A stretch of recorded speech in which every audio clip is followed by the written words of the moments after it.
I still remember the moment I stepped into the courtroom for the first time as a newly appointed judge, a man of color entrusted with deciding a case that would shape not only my career, but also the future of our justice system. It was a defining moment, not just for me, but for all who believe in equitable justice. My heart pounded, each beat echoing with the weight of history and the burden of expectations placed upon my shoulders. I could feel the presence of those before me, judges whose rulings had sparked movements, and activists whose cries for justice had long reverberated through these very halls. As I approached the bench, anxiety mingled with fierce determination. The air thickened with anticipation. The community had rallied around this trial, hoping for accountability and change. In that historic chamber, dominated by echoes of past decisions, I prepared to face one of the most harrowing trials of my life. The case of police brutality against a beloved community member. His story was not merely a statistic, it was a testament to the struggles of countless others who had endured similar injustices. Every testimony and piece of evidence compelled me to confront not merely the actions of a few, but the systemic failures ingrained in our institutions. As I gathered my thoughts, I understood that my role extended beyond the robes I wore. I was, in that moment, the voice of hope for those who had too often felt invisible. As the proceedings began, the eyes of the room, filled with community members and advocates, were fixed on me. A mix of hope and skepticism reflected in their expressions. I could see the anguish etched on the faces of those who had gathered, each person carrying their own stories of loss and frustration. The accuser was not merely a name in a case. He was a father, a friend, a mentor, and a catalyst for many who had suffered in silence. I took a deep breath, reminding myself that my duty was to listen intently and judge fairly, to uphold the law while recognizing the humanity beneath it.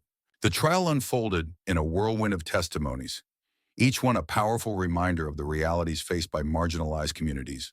Witness after witness recounted their experiences, their voices trembling with emotion, yet powerful enough to cut through the skepticism that lingered in the air. As they spoke, I felt the collective pain and rage of a community that had too often been dismissed, ignored, or belittled. Each account opened wounds, not just for the individuals sharing their stories, but for the entire community, a painful yet necessary act of catharsis. Days turned into weeks, and with each session, my resolve deepened. I carefully evaluated the evidence, scrutinized the police reports, and listened as experts dissected the systemic issues surrounding law enforcement and accountability. The weight of my decision loomed larger each day, reminding me that future generations would judge not only the actions of the officers involved, but also the integrity of the justice system. Community leaders urged transparency and justice that resounded beyond the courtroom, echoing through the streets and homes of affected families. Outside the walls of the courtroom, protests grew louder, fueled by a shared dream of change and recognition. Signs of solidarity dotted the sidewalks. Chants filled the air, reverberating with calls for justice, dignity, and respect. I knew that those voices were not merely demanding accountability for one man. They were demanding acknowledgement of a broken system that had perpetuated cycles of violence and oppression for too long. A sense of duty ignited within me. I realized I was not just presiding over a case. I was a part of a larger movement, standing at the intersection of law and humanity. As the trial neared its conclusion, I felt an unwavering clarity. My final decision would not only reflect the evidence presented, but also serve as a beacon for the countless individuals who had felt the pain of systemic injustice. I was well aware of the risks involved. A ruling that favored the community could ignite backlash, and a ruling that acquitted the accused could deepen the already profound wounds of mistrust and despair. My heart guided me, but my mind reminded me of the law's intricate web. On the day of the verdict, as I stood in front of the packed courtroom, anticipation hung thick in the air. I took a moment to glance around, witnessing the hope shimmering in the eyes of the community. I felt the weight of their expectations resting upon me, but also their faith, a reminder of why I had chosen this path. As I opened my mouth to deliver the ruling, I knew this moment was about more than just resolution. It was the beginning of a dialogue about justice, equity, and accountability, an opportunity to change the narrative for countless others who had come before and those who would follow. The case had ignited a powerful public outcry that resonated well beyond the walls of the courtroom. It was not merely a legal battle, It had become a flashpoint for social justice, illustrating the tragic abuse of power inflicted by those sworn to protect and serve the very citizens they so grievously harmed. The victim, a black man, had endured unspeakable physical brutality, leaving not just tangible injuries but also invisible scars that spoke volumes about the systemic racism woven into the fabric of our society. With each harrowing detail revealed during the proceedings, the magnitude of his suffering became painfully clear, magnified by the relentless spotlight of the media that chronicled every development and the seething anger of communities that had long been silenced. They were ready to break their silence, driven by the injustice they had witnessed, demanding change and accountability. As I took my oath, a weight settled upon my shoulders. I understood that my judgment had to remain impartial. Yet the reality was stark. I could not ignore the significance of my very presence as a black judge in this pivotal moment. It represented a desperate defiance against the relentless tide of racial prejudice, a chance to reshape the narrative and offer a glimmer of hope to those who had come before me, and to those waiting for a shift in a system that had too often failed to protect them.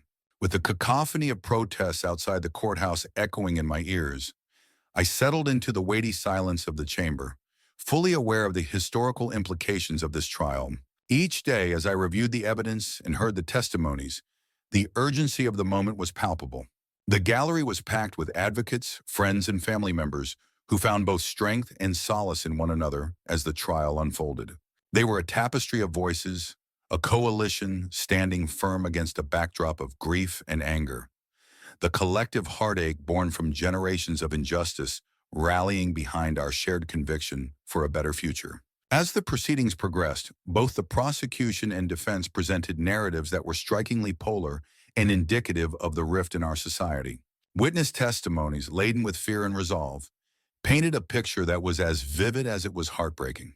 Each voice revealed another layer of the community's shared trauma, and I felt the pulse of hope intermingling with despair. It was a delicate balance, one that required deft handling to ensure that justice would not become a mere afterthought in the throes of public sentiment.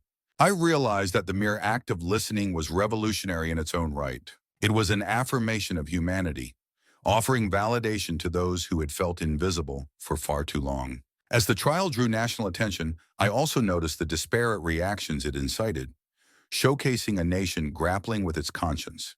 From social media to op-eds, narratives clamored for validation and advancement, each side desperate to make its case heard.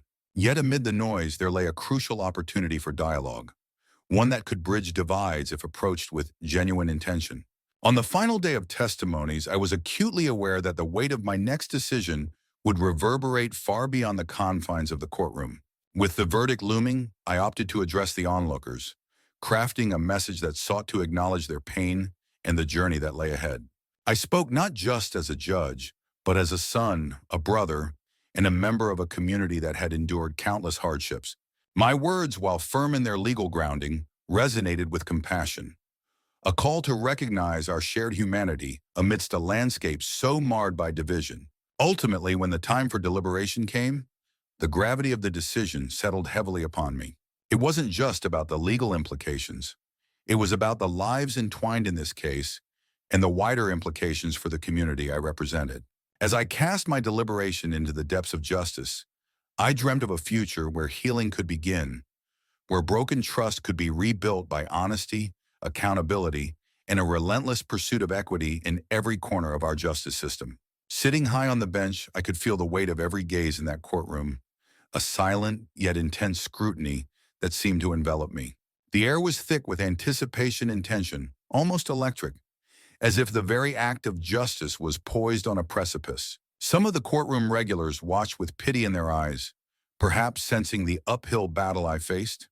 Others wore scornful expressions, their disdain thinly veiled. The weight of prejudice was palpable, a heavy shroud that infused the proceedings with an undercurrent of uncertainty and distrust. Before this trial, I had encountered whispers and hostile glares, wearing the guise of casual interest, challenges that sought to undermine my legitimacy, merely because I looked different from what they expected of a judge. I reminded myself that these obstacles, although disheartening, were not insurmountable. Each judgment I made, each decision weighed on the scales of justice, was an opportunity to affirm my purpose and defy preconceived notions. I was resolute. Justice must prevail regardless of the color of one's skin, and my determination would not falter in the face of racism. More than a mere professional obligation, this felt like a personal crusade, a commitment to champion not just the rights of the oppressed, but to challenge a systemic bias that had persisted far too long. I took a deep breath, my mind steadying as I prepared to confront the reality that lay ahead, fueled by an unyielding belief that every voice deserves to be heard and that every life holds immeasurable value. As I stepped into the courtroom, the air was thick with anticipation, the weight of unspoken judgments resting heavily on my shoulders. I could see the gallery filled with faces, each one representing a life intricately woven into the tapestry of this case, and each gaze, whether supportive or skeptical, heightened my resolve. The soft shuffle of papers and the rustle of feet echoed in the silence, a prelude to the unfolding drama.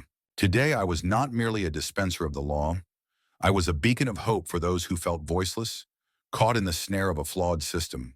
The case before me was emblematic of the deeper issues plaguing our society, the intertwining threads of race, class, and justice. The defendant, a young man whose background I could intimately relate to, stood accused of a crime that revealed the cracks in our societal foundation.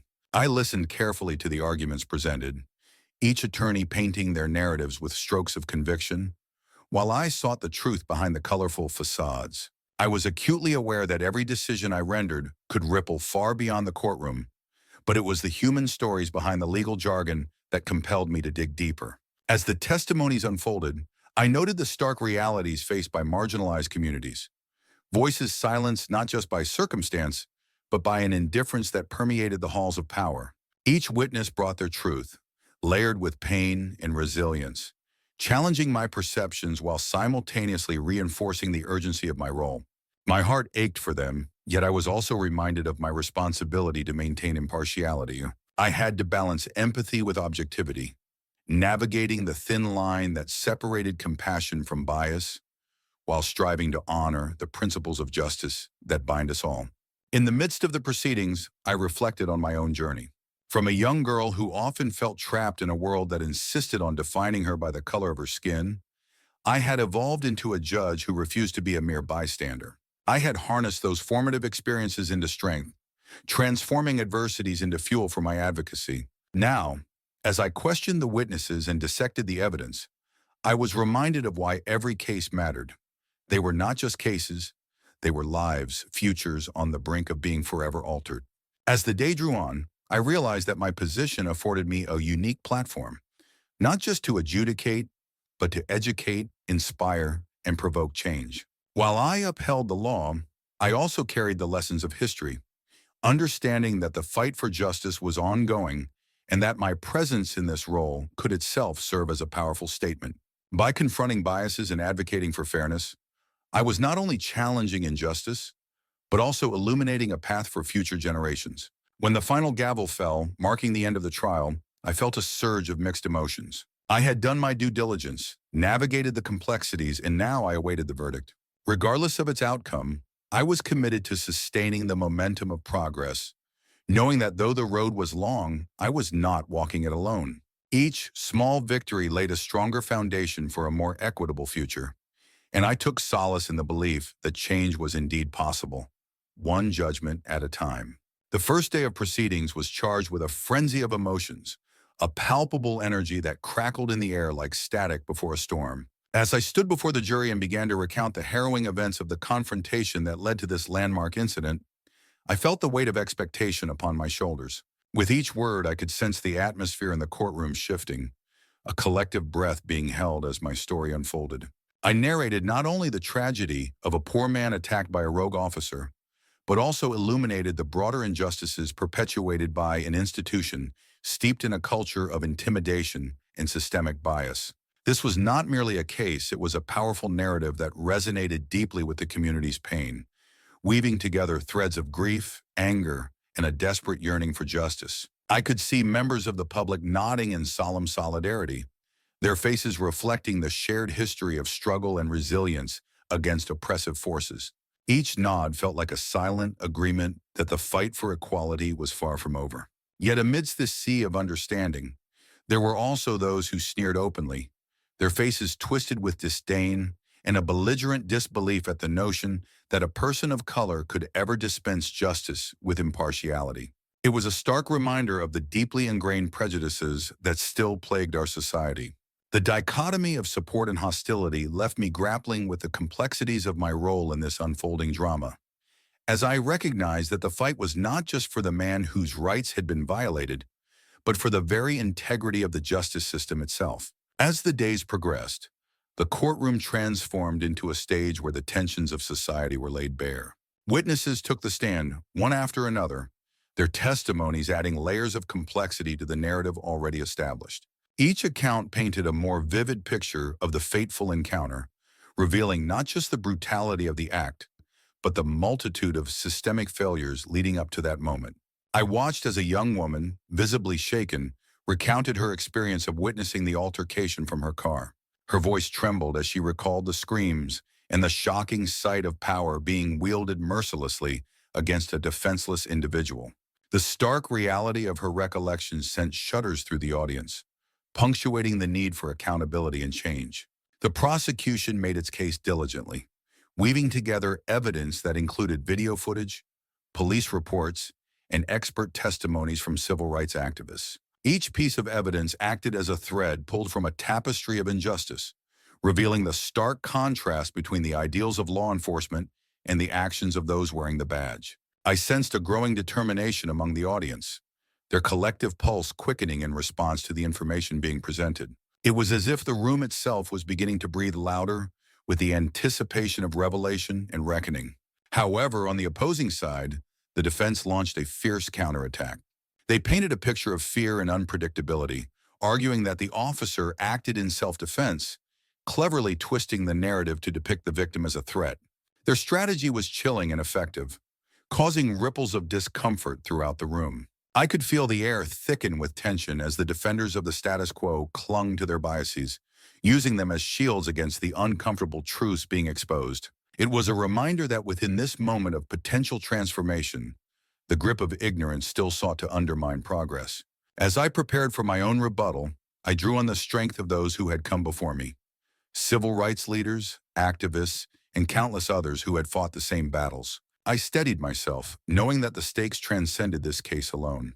It was about the thousands who had suffered in silence, the ones whose stories remained untold. With renewed vigor, I stepped back into the fray, committed to challenging the narrative that minimized the humanity of the victim and obscured the truth behind the badge. This trial was no longer just a series of legal proceedings. It became a crucible, where hope and despair clashed with every testimony, every objection, and every pressing question. The echoes of history were alive in that room, fueling the resolve of those who yearned for a future where justice was not a privilege, but a universal right. As I addressed the jury once more, I realized that we were standing on the precipice of change, ready to leap into a future where accountability reigned, hoping that the world we envisioned could finally emerge from the shadows of our past. Throughout the trial, I was confronted with direct and subtle acts of racial discrimination that underscored the pervasive inequities woven into the fabric of our judicial system. Each day in court brought new instances that felt like barbs aimed at me, but also at the ideals of justice we desperately sought to uphold. During a break in the proceedings, I encountered a senior judicial clerk who ambled by with an air of superiority. As he cast a disdainful glance at my badge, he whispered, "This day will be remembered for the symbols, not substance." A thinly veiled jab suggesting my presence was a mere token apparition amid what he deemed a farce. His words hung in the air, thick with contempt, leaving me questioning whether my fight was being undermined by those sworn to uphold the very principles I strove for. Adding to the disquiet was the palpable tension among my own staff. Even individuals who had shared my vision of justice seemed hesitant to voice their concerns, their silence echoing the grim reality of our time. Fearful of the repercussions from extremist groups lurking ominously in the shadows of society, those who thrived on division and hatred, I sensed an undertow of anxiety rippling through the ranks. It was as if the weight of their fears pressed down, an invisible shroud that stifled the very discourse we needed to foster courage and fortitude. The unending anxiety was suffocating, and the dread of backlash loomed like a dark cloud over our collective resolve.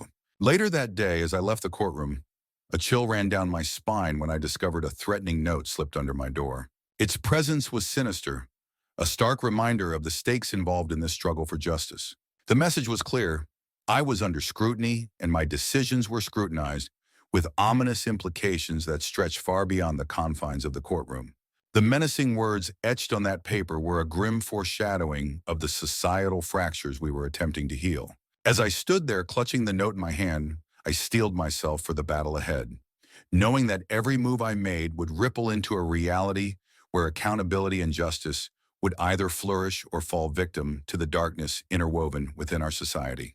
A sense of urgency surged through me as I pieced together what this note could mean for those around me. Dark forces, those who thrived in secrecy and manipulation, would stop at nothing to protect their interests. In a world fraught with corruption, it was up to individuals like me to shine a light on injustices buried beneath layers of fear and apathy.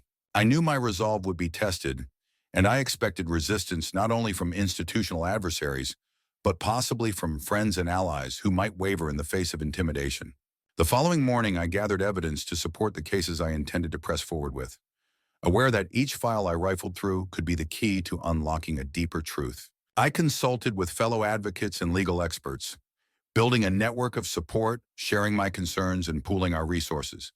United, we brainstormed strategies, public awareness campaigns, potential media coverage, and community forums where testimonies could be shared, shedding light on the realities too often silenced.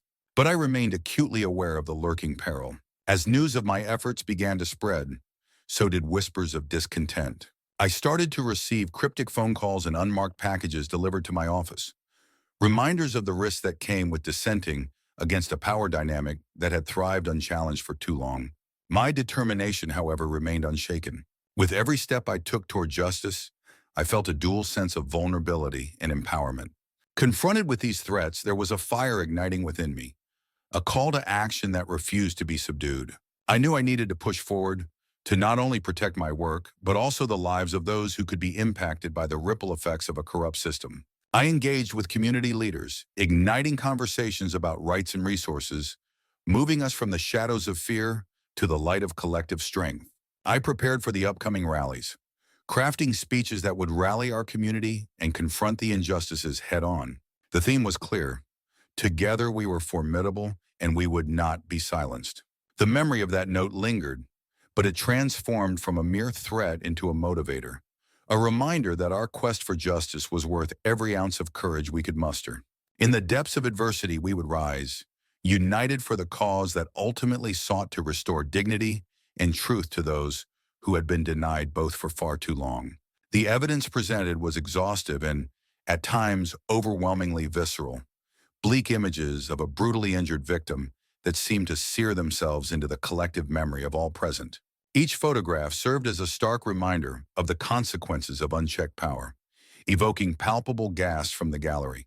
Testimonies from traumatized witnesses painted a haunting tableau of the event, their voices trembling as they recounted moments of sheer terror, embodying their struggle to articulate the fear that had paralyzed them in that harrowing encounter. Alongside these poignant narratives, a montage of video recordings vividly illustrated the excesses of police authority, showing the stark contrast between the enforcement of the law and the rights of the citizens it was supposed to protect.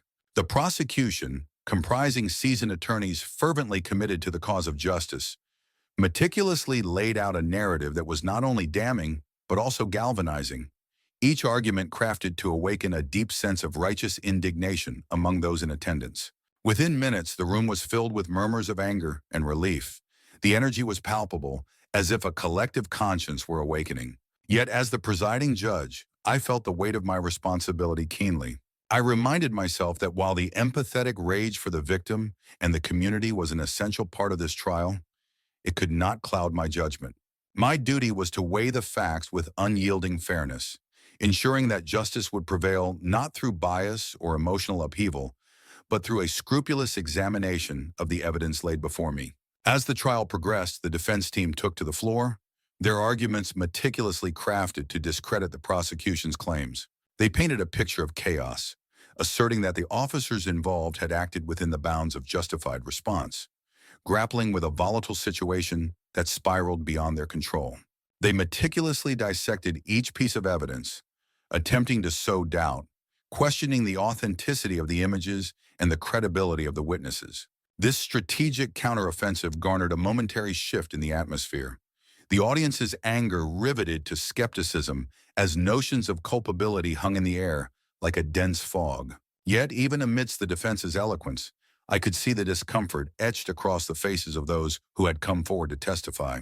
Their pain was still fresh, their experiences too real to dismiss. In the corridors of the courthouse, discussions morphed into impassioned debates. Activists gathered, some holding placards emblazoned with slogans demanding accountability and reform. As I stepped outside for a brief respite, I was met with a sea of voices clamoring for justice, a stark reminder that this was more than just a legal proceeding. It was a pivotal moment for a community seething with frustration. The discourse was charged, opinions deeply divided, yet the gravity of the situation seemed to unite everyone in a common cause, seeking not only justice for one, but an overhaul of a system perceived to be faulty. Amidst the electrifying atmosphere, I found solace in the quiet moments, reflections on the complexities of law and morality intertwining like threads in a tapestry. It was clear that the outcome of this case held the potential to resonate beyond the courtroom walls, possibly spurring the legislative changes so many demanded. Conversations about police reform, community relations, and the sanctity of human rights shifted from the fringes into the mainstream, underscoring a societal reckoning. As the trial reached its climax, the crescendo of emotions ebbed and flowed like a tide, revealing both the resilience and vulnerabilities of a community striving for justice. I knew that my ruling would echo within the hearts of many, serving as either a harbinger of hope or a reminder of the inequalities that persist. The gavel fell, but its sound was merely a continuation of a deeper discourse, a reminder that the quest for justice is never merely a destination, but an ongoing journey, one we all must navigate carefully, with courage and unwavering resolve. As the community continued to rally outside, I realized that the implications of this trial reached far beyond the courtroom. The media coverage intensified, each report teeming with the raw emotion that had enveloped the town. Headlines screamed for accountability, while op-eds debated the intricacies involved in policing and community trust. In the days that followed, calls for action emerged not just from activists, but also from influential figures within the local government who were beginning to recognize the need for change. Town hall meetings were scheduled, giving voice to citizens who had long felt unheard. Within these gatherings, poignant stories emerged, narratives from individuals whose lives had been irrevocably changed by encounters with law enforcement. They spoke not just about fear, but of a longing for understanding, a relationship with the police that transcended mere authority. With every passing day, the urgency for reform became more palpable. Community leaders petitioned for oversight committees, demanding transparency in police practices while advocating for training programs, emphasizing de-escalation tactics. Discussions about mental health resources gained traction as stakeholders recognized the complex dynamics of policing intersected with broader societal issues of mental wellness. As I navigated this crucible of emotion and intensity, I was acutely aware that my own role transcended that of a mere arbiter of the law. I had unwittingly become part of a larger narrative, one that sought to redefine what justice truly meant in our society. As the case's final arguments approached, I saw the collective resolve among those who had gathered, not just in the courthouse, but in every corner of the town. It was a movement that echoed the age-old call for equality and respect, a reminder that voices matter and, when united, could forge a path for change. In the aftermath of the trial, I anticipated a dialogue that would go beyond the verdict itself. Conversations would evolve into actions, petitions would be signed, and movements solidified. Engagements with various stakeholders, including law enforcement, activists, and policymakers, offered promise for constructive dialogue. The importance of these interactions was not lost on me. They would become the foundation upon which future reforms would rest, an opportunity to bridge gaps that had long divided the community. As I prepared for the final ruling, I understood that this moment was not an end, but a beginning, one that would challenge the resilience of both the system and the community alike. It felt as though the very air in the courtroom was charged with anticipation, each breath taken a reflection of hope and apprehension. The gavel would fall, but the echoes of our collective fight for justice would linger, resounding like a clarion call to transformation that would inspire not just those present, but future generations. It was a catalyst poised to ignite a powerful movement for reform, compelling us to confront the deep-seated issues that had long plagued our society. The verdict would reverberate far beyond the walls of the courtroom, urging every citizen to examine their roles in the quest for equity and accountability. We were on the brink of rewriting narratives, and in that pivotal moment, we would either succumb to despair or rise united, forging a new path towards justice. Arjan 14, de mijn turn. In the midst of the trial, the courtroom environment became increasingly polarized, mirroring the tumultuous societal divisions that had grown over the years. Tension hung thick in the air, palpable enough to make even the most hardened spectators uneasy. I recall a moment when an elderly man in the gallery, his face lined with the weight of years spent witnessing injustice, rose with a fervor that could no longer be contained. With a voice that trembled, yet resonated with authority, he began shouting accusation after accusation at the defense, insisting that the actions unfolding before us were not just isolated incidents, but rather manifestations of a centuries-old, systemic oppression that had plagued our society. His passionate outburst echoed through the room, leaving no doubt that he believed he was witnessing a pivotal moment in a long-fought battle for dignity and recognition. In stark contrast, a few hardline individuals in the crowd responded to his words with jeers, hurling racist epithets that chilled my blood and threatened to upend the decorum of the court. Their vitriol was a stark reminder of the hostility that still permeated our institutions. I had to call for order, my voice steady but intense, reminding everyone present that the courtroom was not the place for personal hatred, but a sanctum where truth was to be safeguarded. It was a reminder that while we gathered to seek justice, we were also confronting the raw, unresolved wounds of our collective history. In that moment, I pondered whether this trial would be the catalyst for change or merely another chapter in an endless saga of struggle. As the courtroom simmered with unresolved tension, I could feel the weight of history pressing down on us. A reminder of all the battles fought in silence, struggles buried beneath layers of bureaucracy and denial. The elderly man's passionate voice served as a clarion call, awakening memories of movements past and the countless individuals who had bled and sacrificed in pursuit of justice. It reminded me of how essential it was to confront uncomfortable truths head-on. The trial before us was not simply a legal proceeding.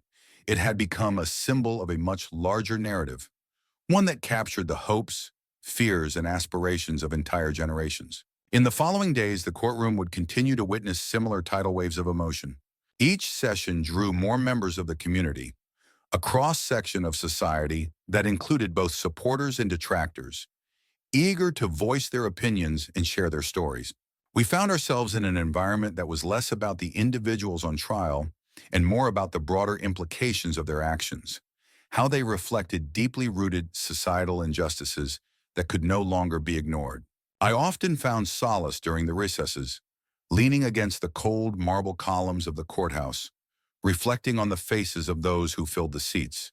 Each expression told a story of its own, a silent testament to the pain and hope that had brought them there. As the witnesses took the stand, the testimonies built upon one another, each layer revealing a tapestry of individual grievances that echoed a shared experience.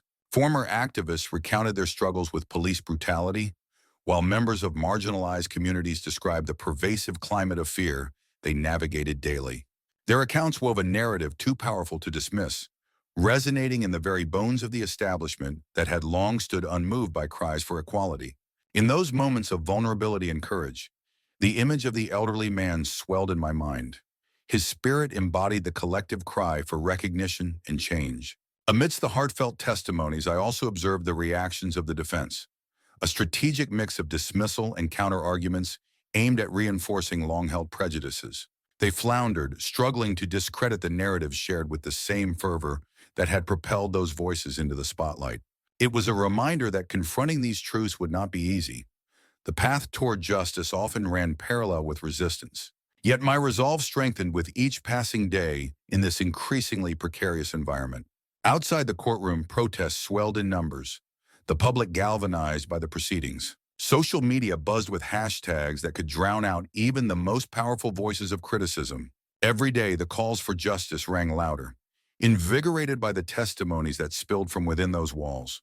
I stood at the helm feeling profoundly the weight of my responsibility, not just as a judge, but as a witness to this unfolding moment in history.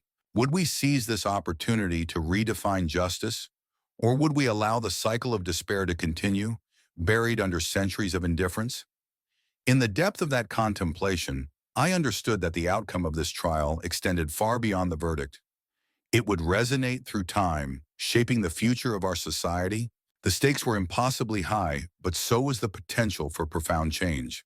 The trial stretched over several intense days, each one palpable with tension and urgency. It was not merely a court case, it was a high-stakes confrontation between entrenched power structures rooted deeply in the fabric of our society. Each session felt like a battle against formidable adversaries, police unions overflowing with resources, their wealth drawing lines of influence that snaked into the very heart of our legal chambers. Politicians whose careers hinged on maintaining the delicate balance of power lurked in the shadows, cautiously maneuvering their agendas to prevent any ripple that might disrupt the status quo. Moreover, extremist groups, emboldened by a shared vision of inequality, made it their mission to intimidate and silence those courageous enough to advocate for justice and equality, brandishing hate-filled rhetoric like a shield. As the days wore on, it became increasingly clear that I was facing a trial steeped in overwhelming evidence of brutality, but I was also confronting relentless forces intent on obstructing the path to justice.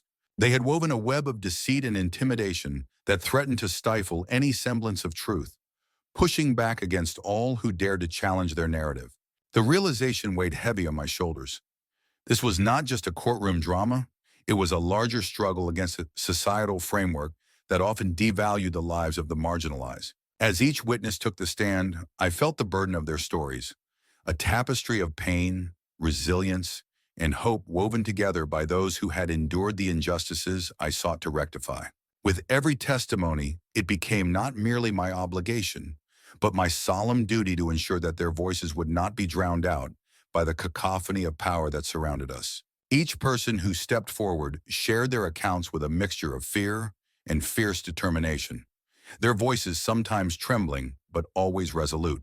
The courtroom, typically a place of sterile proceedings, transformed into an echo chamber of human experience, filled with the raw emotions of those who had suffered at the hands of a system designed to protect the powerful.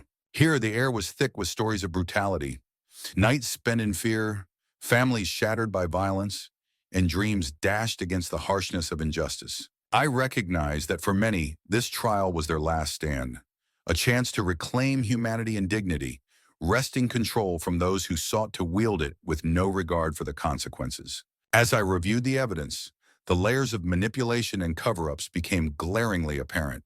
Each piece of documentation revealed the lengths to which authorities had gone to distort the truth.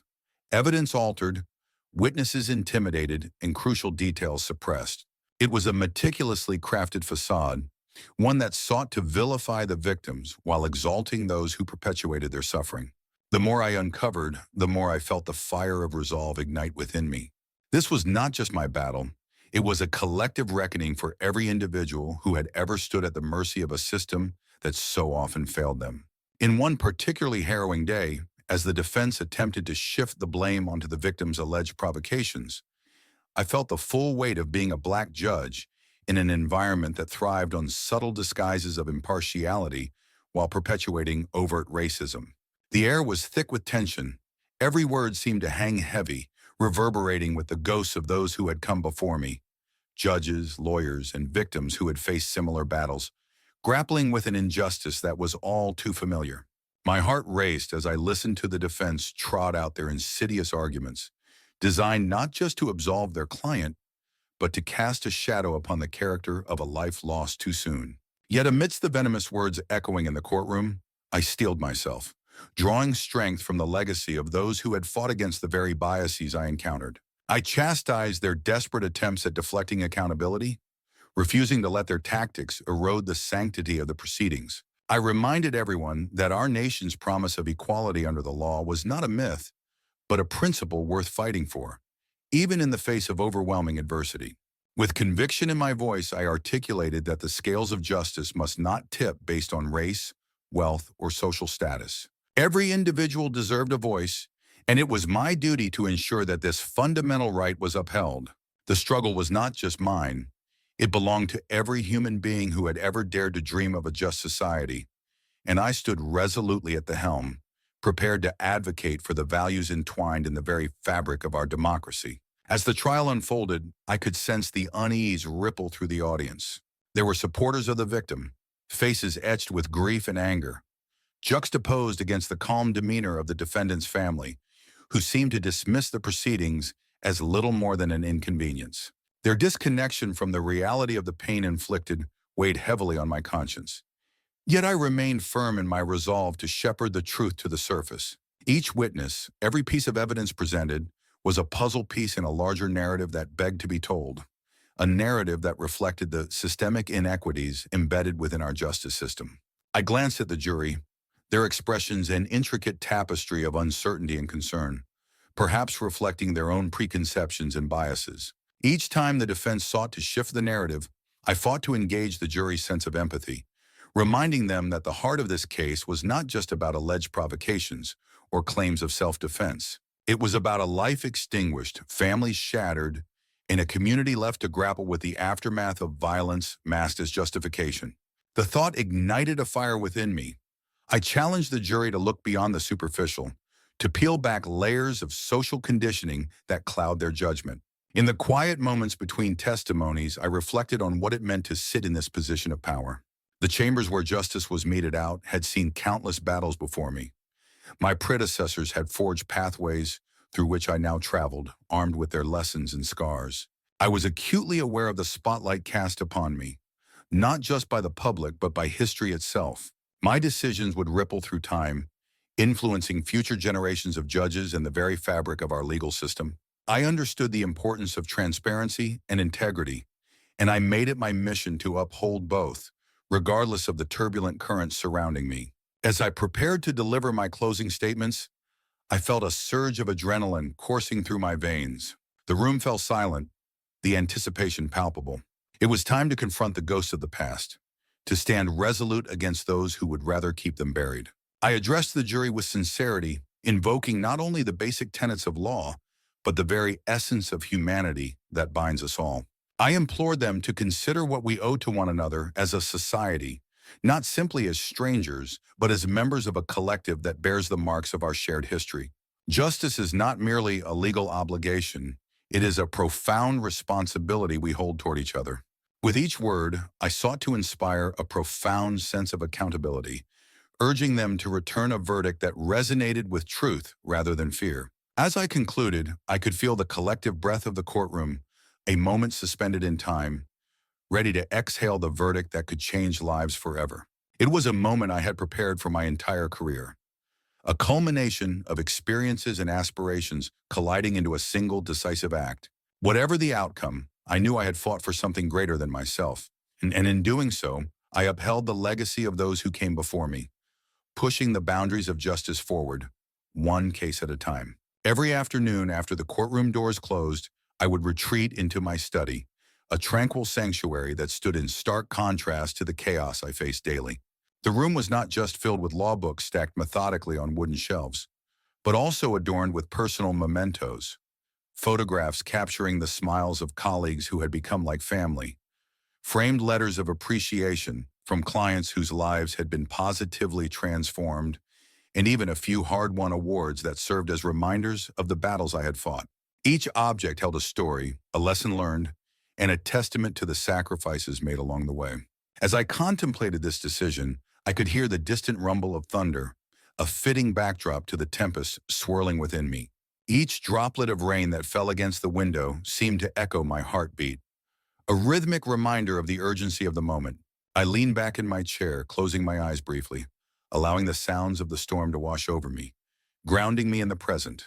The world outside was as chaotic as the turmoil in my mind, yet it also mirrored the relentless fight for justice that awaited me. Images of those I had fought for flitted through my thoughts, their faces etched with both fear and hope. Each one had a story, a struggle that led them to my door, seeking a champion in their hour of need. I recalled the widow with her trembling hands and tear-streaked cheeks, speaking of the injustice that had robbed her of her husband.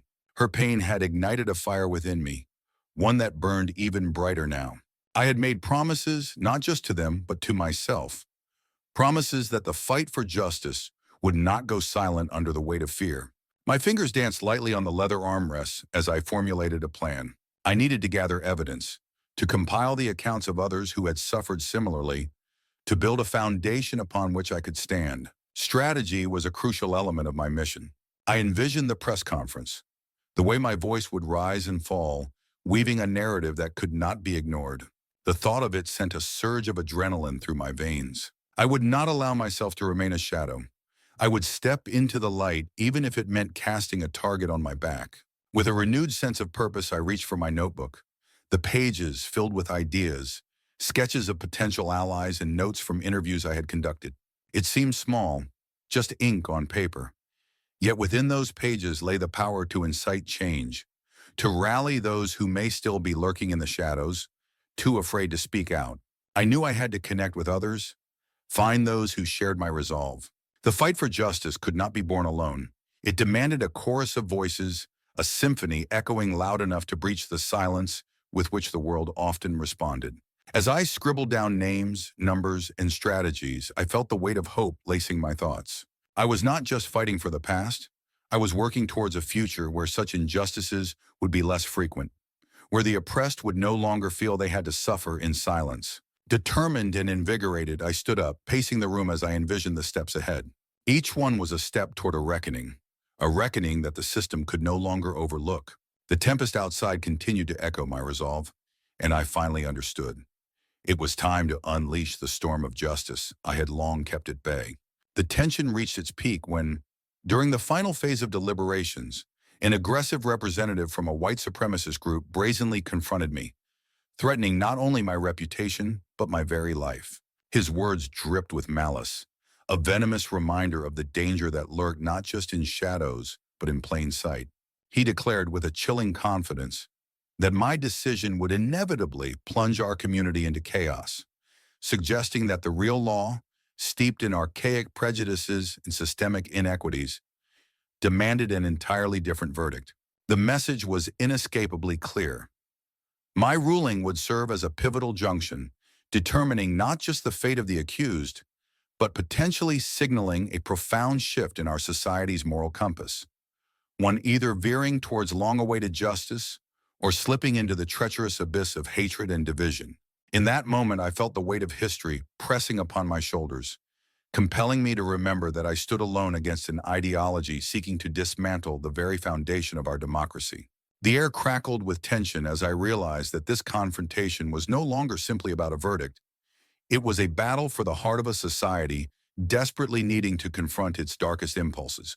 This was a moment that could either inspire hope or reinforce despair, and the enormity of that responsibility weighed heavily within me.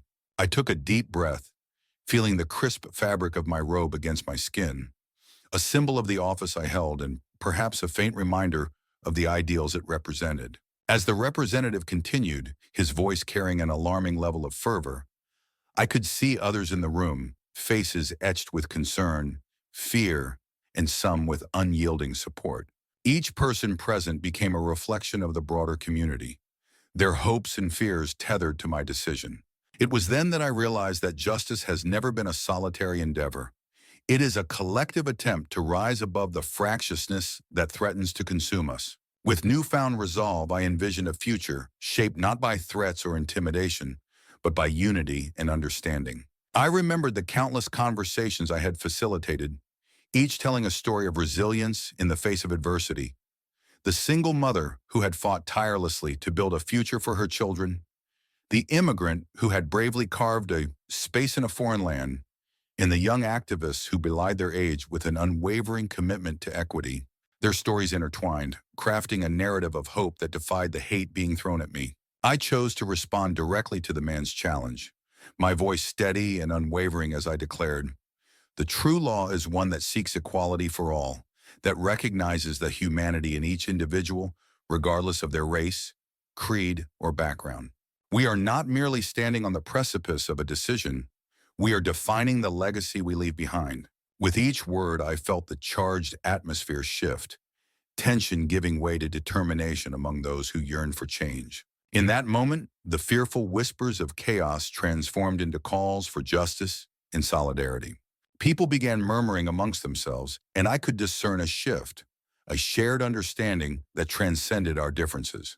The fight was not solely mine. It was a communal fight for a future where respect overpowered fear, where dialogue overtook hostility. As the representative's brow furrowed, his bravado seemed to falter. He may have sown seeds of discord, but here, in this moment, I realized we could cultivate a garden of resilience and hope together. The decision approached not as a conclusion, but as a beginning. I was no longer just a judge rendering a verdict. I was a catalyst for change, an agent of history beckoning the many voices that had long been silenced to rise and speak out. With renewed determination, I prepared to deliver not just a ruling, but a message infused with hope, a declaration that the embers of compassion could be fanned into flames of solidarity, and that the future we built would be one where justice reigned supreme over division. I would not retreat in the face of threats. Instead, I would embrace the challenge, knowing that the path to healing, while fraught with obstacles, was also paved with the strength of those who dreamed of a better tomorrow. My heart raced, thoughts cascading like a waterfall as I prepared for the climax of our deliberation. This was the moment where history would turn, where we had the chance to script a new narrative for our community and beyond. In the echo of my own convictions, I knew the path ahead would demand courage and perseverance, but together we would shape our own destiny, one bold decision at a time. Those moments of fear and defiance crystallized my resolve. I recited silently the oath I had taken, a vow to uphold truth, fairness, and equality. I reminded myself that history was watching, that the scale of justice was delicate, and that any compromise would only embolden those who had long exploited our legal system. With that thought, my determination grew stronger. I would deliver a verdict that spoke not only of the law's letter, but also of its spirit. The final day of the trial dawned with a somber atmosphere. I looked out over the courtroom, the faces of the victims' supporters glowing with cautious hope, and those of my detractors hardened by prejudice. I realized that this case was a microcosm of a greater struggle.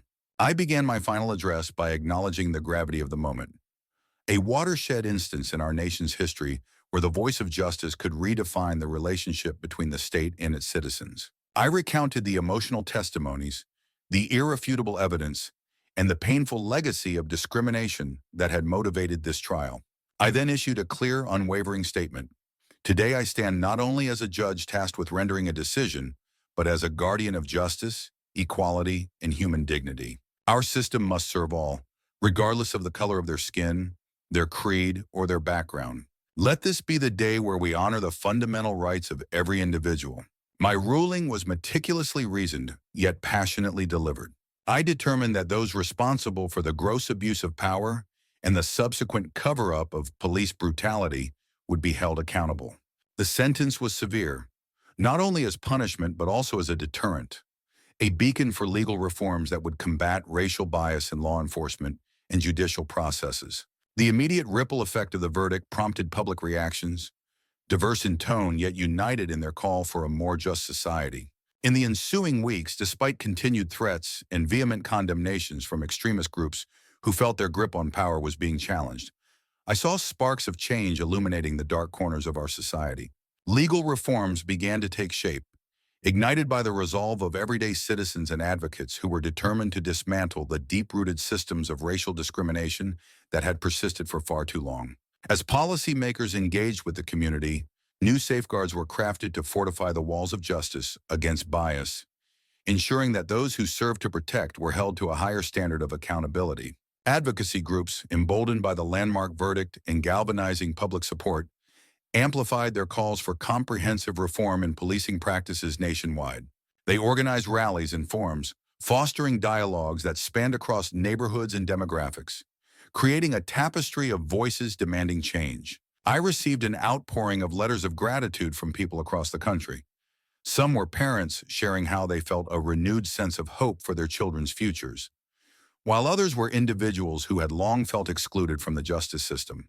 Their heartfelt testimonies affirmed that perhaps, just perhaps, the judicial system was finally beginning to reflect the values of equality and compassion that so many of us had long fought for. Each letter served as a reminder that the battle for justice was far from over, but the seeds of transformation had been planted, and the movement was gaining momentum like never before. The energy was palpable as individuals from various walks of life came together, each contributing their unique perspectives and experiences to the collective narrative of reform. Activists began forming coalitions that included not only traditional defenders of civil rights, but also community organizers, educators, and even former law enforcement officials who sought to address the systemic issues within the profession. There was a growing realization that lasting change required not just protest and advocacy, but also collaboration and understanding from all sides.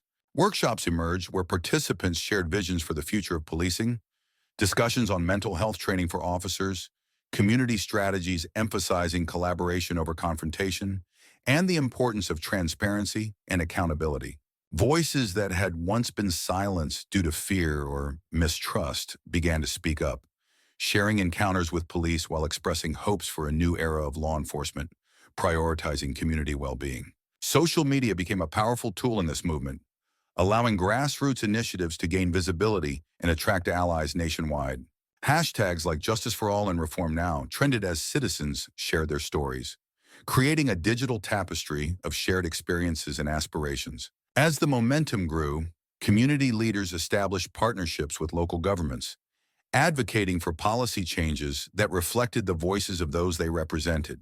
Simultaneously, initiatives began popping up across cities, such as police accountability days, where members of the community could engage with officers, ask questions, and voice concerns in a safe environment. These events fostered a newfound understanding between the police and the community, transforming the relationship from one of suspicion and hostility to one of cooperation and mutual respect. Public forums turned into listening sessions, where officials were held accountable and encouraged to consider the community's needs genuinely. Meanwhile, legislative discussions began to take shape in state houses, with lawmakers drafting bills aimed at reforming use of force protocols and implementing stricter guidelines around police conduct. While some met opposition, the overwhelming support from constituents became apparent, pushing many political representatives to stand firm on their commitments to reform. As new laws were introduced, the public became increasingly engaged, demanding accountability from their elected officials at every level. Despite the challenges ahead, the coalition of advocates remained resolute, buoyed by the knowledge that the fight to reshape the justice system was gaining traction. Each victory, no matter how small, reinforced their dedication and reminded them of the stakes involved. The desire for systemic change was not just a distant hope, but an actionable goal, igniting passion and resilience within countless individuals who believed that together they could make a difference. As more letters continued to arrive, sharing stories of triumphs and challenges, it became clear that navigation through this transformative period would require solidarity, patience, and perseverance. The journey was far from over, and while the road ahead might be fraught with obstacles, the collective spirit of hope and determination infused the movement with the strength it needed to endure. Now, as I pen down this recollection, I understand that my journey through that trial was not simply a personal battle, but a communal reckoning with our nation's enduring legacy of inequality. It was a time when each day seemed to stretch into eternity, filled with the weight of those who had come before me and the hopes of those who would follow.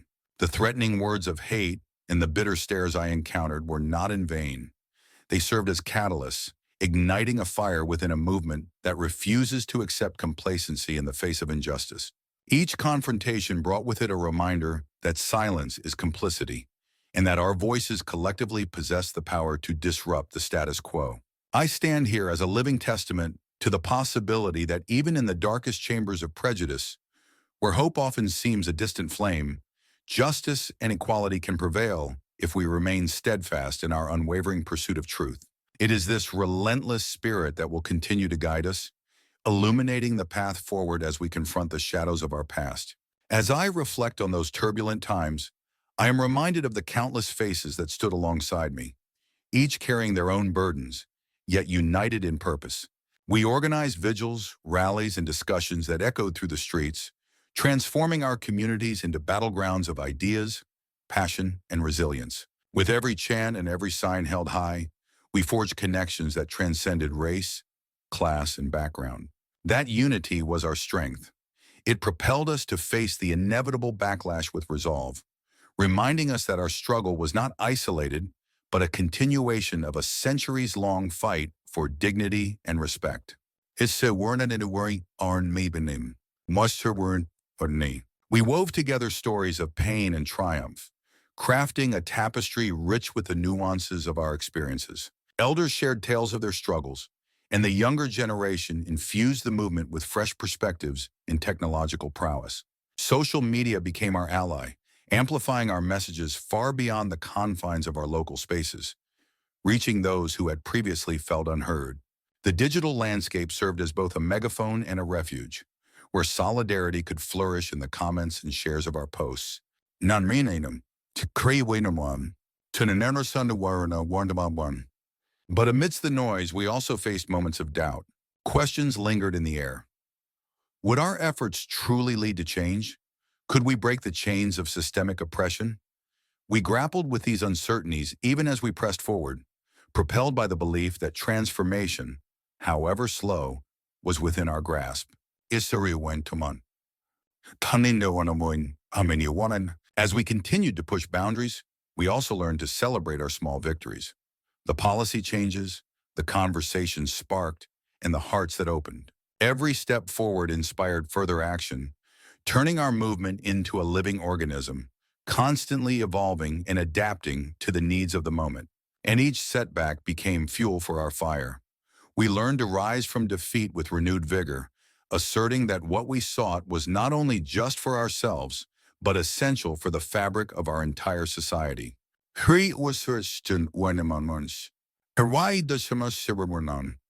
As I write these words, I envision a future where every child, regardless of their zip code or skin color, can aspire to limitless horizons, where equity is not merely an aspiration, but an everyday reality. This vision fuels my commitment, reminding me that the fight is ongoing. New generations will take up the mantle, and it is our responsibility to ensure they are equipped with the wisdom, support, and resilience to carry it forward.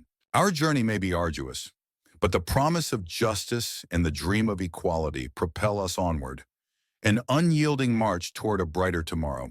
Inasuwansam Rifriyu. My story is far from over, and in many ways, it feels like it has only just begun. The courtroom where I delivered my verdict, once a mere structure of brick and mortar, now stands as a profound symbol of resistance against racial injustice, a hallowed ground where the ideals of due process, equity, and fairness serve as guiding lights illuminating the path forward.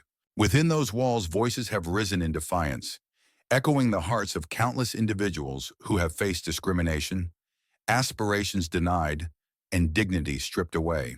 I fervently pray that future generations learn from the struggles we endured, the tireless advocacy of those who fought for their rights, and the sacrifices made by brave souls who dared to believe in a system that vowed to protect every citizen, regardless of their race or background. Let it be known, etched in the annals of history, that justice was not just a lofty concept or an abstract term, but the very essence of the courage to stand boldly against oppression, a relentless force that compels us to strive for a world where equality is not only envisioned, but achieved. The journey toward justice is often fraught with obstacles, yet it is precisely these challenges that define our resolve. Each ruling reverberates beyond the courtroom, instigating conversations in every corner of society, from bustling city squares to quiet family gatherings. I envision a future where these discussions ignite awareness and empathy, bridging the divides that have too long separated us. It is here, in the hearts of young people, that I hope seeds of change are sown. They are not merely inheritors of our struggles, but architects of their own destinies. They hold the power to challenge the status quo, to dream beyond the confines of the past, and to demand accountability from those who wield authority. As we turn the pages of history, we come to understand that each court case represents not just an individual struggle, but a collective movement toward greater understanding and harmony. It is a reminder that our efforts must be unyielding, as the fight against systemic inequities requires both tenacity and patience. The voices of today must rise in unison with those who came before, crafting a narrative woven with resilience and hope. We must amplify the stories of those who have been silenced, ensuring their experiences serve as powerful testimonies for all to hear. Moreover, education is a critical tool in this quest for justice. It is essential that our schools become incubators for dialogue about diversity and inclusion, teaching not just the facts, but the human stories behind them. When students learn about historical injustices and recognize the individuals who have fought valiantly against them, they are more likely to carry forward the torch of activism. The youth must be equipped with the knowledge and understanding necessary to advocate for themselves and others, igniting a fire for change that is as unstoppable as it is passionate. In this ever-evolving landscape, we also have the responsibility to recognize the intersectionality of our struggles. The fight against racial injustice cannot be separated from other forms of discrimination. Gender, class, and sexual orientation intersect in complex ways, creating multifaceted challenges that demand a holistic approach to advocacy. We must stand in solidarity with all marginalized groups, understanding that our strength lies in our unity. Together, we can dismantle the systems that perpetuate oppression, reshaping society into one that truly reflects the values of equality and justice we aspire to achieve. Let the lessons of our past inform our present actions. Our story is one of a continuous journey toward liberation, a narrative in which every chapter is written by the collective courage of those who dare to challenge the injustices that plague our communities. A story that urges us to keep pushing, keep dreaming, and above all, keep fighting for a future where justice is not a privilege, but a right shared by all. With each step we take, we honor the legacy of those who have fought before us, ensuring that their endurance and commitment to justice resonate in the hearts and minds of all who seek to follow in their footsteps. In the end, my decision did more than punish the perpetrators of a heinous act of brutality. It opened the door for meaningful legal reforms aimed at dismantling systemic racism. It was a proclamation that resonated not just within the walls of the courtroom, but throughout the community, sparking conversations in living rooms, schools, and town halls across the nation. This pivotal moment ignited a movement for change, inspiring countless individuals to raise their voices against injustice and demand accountability from those in positions of power. This case will forever serve as a poignant reminder that while prejudice may cast a long shadow, the light of justice and equality can shine brighter when we dare to advocate for what is right. It underscored the importance of solidarity, highlighting how collective action could forge pathways to healing and understanding in our fractured society. By standing up against injustices, no matter how daunting or insurmountable they may seem, we reinforced our commitment to a more equitable future. Through the lens of this case, we learned that real change often begins with the courage to challenge the status quo, proving that justice is not merely an abstract concept, but a living, breathing force that can uplift communities and transform lives. As we reflect on the implications of this case, it becomes clear that the fight for justice is far from over. The ripple effects of our collective actions resonate beyond the courtroom, reaching into the community and inspiring others to raise their voices. Schools began to incorporate broader discussions on equity and inclusion, creating curricula that not only acknowledge historical injustices, but also celebrate the rich tapestry of diverse cultures. We saw youth engage in conversation, rallying peers around the values of compassion and empathy, thereby laying foundations for a future more attuned to the diverse experiences that make up our society. Moreover, advocacy groups emerged, leveraging lessons learned from the case to develop outreach programs that educated individuals on their rights and the importance of civic engagement. These programs empowered people from all walks of life to participate in local governance, attend town hall meetings, and hold representatives accountable. The narrative shifted from one of despair to one of hope, invigorating a new generation of leaders who understood that enduring change requires sustained effort and commitment. In the aftermath, we witnessed a revival in community spirit. Neighbors who had once held misconceptions about one another began to engage in dialogue, sharing stories that humanized their experiences and broke down barriers of misunderstanding. The power of shared narratives became evident as they discovered common ground, realizing that their struggles, while unique, were all interconnected in the tapestry of a larger societal framework. Art, too, emerged as a potent catalyst for change, with murals depicting scenes of resilience and hope becoming landmarks of the transformed community. These expressions of creativity reminded us that our shared humanity should always remain at the forefront of our pursuit for justice. Looking forward, it is evident that the case was not merely a point of reference, but the spark igniting a movement. Individuals began to recognize their roles as agents of change, understanding that the principles of justice and equality must be woven into the fabric of everyday life. With each small action, whether it was speaking out against prejudice, supporting marginalized voices, or engaging in community service, each person contributed to a growing wave of momentum toward systemic change. This case taught us that together we can continue to erode the shadows of prejudice, ensuring that the light of justice shines through, illuminating the path toward a future where every individual is valued and respected for who they are.